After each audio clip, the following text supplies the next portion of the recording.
রমজান মাসের শুরু থেকেই রাজধানীর বিভিন্ন এলাকায় গ্যাসের সংকট দেখা দিয়েছে। বিশেষ করে ইফতারের সময় গ্যাসের চাপ একেবারেই না থাকায় চরম দুর্ভোগে পড়েছে রাজধানীবাসী।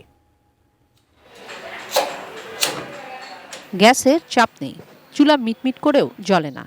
আর কারো বাড়িতে কিছুটা আগুন জ্বললেও সে আগুনে ঘন্টার পর ঘন্টা লাগছে এক পদ রান্না করতেই।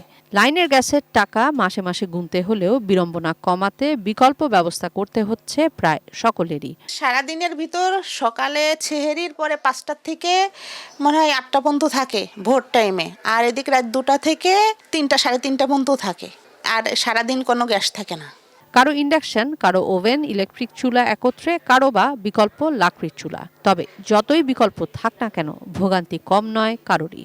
শেষ রাতে যতটুকু গ্যাস পাওয়া যায় তা দিয়েই পরের দিনের রান্না সেরে রাখছেন অনেকেই। রান্না করে ফ্রিজে রেখে দিই, সারাদিন দেখা যায় কারেন্টের চুলায় আমরা রান্না করি, মানে ওটা গরম করে বাচ্চাদেরকে খাওয়াই, নিজেরাও খাই।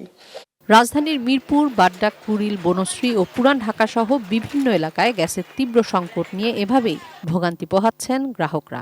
একটু গরমের তাপ পেলে গ্যাসটা একটু উৎপাদন বেশি, আর যেন গরমের ঠান্ডার ভাবটা পরে গ্যাসটা বই যায়। এই গ্যাস সামান্য পাইতাম, কোনো সময় পাইতাম, কোনো সময় পাইতাম না। মানুষ অখাদ্য, মানুষ বাইরের থেকে খাবার কিনে আনতো।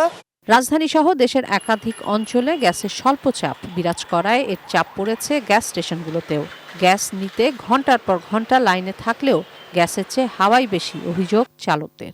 আমার গাড়িতে গ্যাস ঢুকবো 600 টাকা, সেখানে গ্যাস ঢুকছে 300 টাকা। একটু গাবতলি বাদ দিয়ে আমাকে সব জায়গায় এই সমস্যা। এখনো দিতেছি, এখন একটু পরে আবার গ্যাস থাকবে না, পাম্প বন্ধ করে দেবো আমরা। অনেক পাম্প আছে 1-1.5 ঘন্টা 2 ঘন্টা সময় লেগে যায়, আর অনেক পাম্প আছে যেহেতু একটু সিরিয়াল কম দেয়, আধা ঘন্টা 40 মিনিট বা 1 ঘন্টার ভিতরে পাওয়া যায়।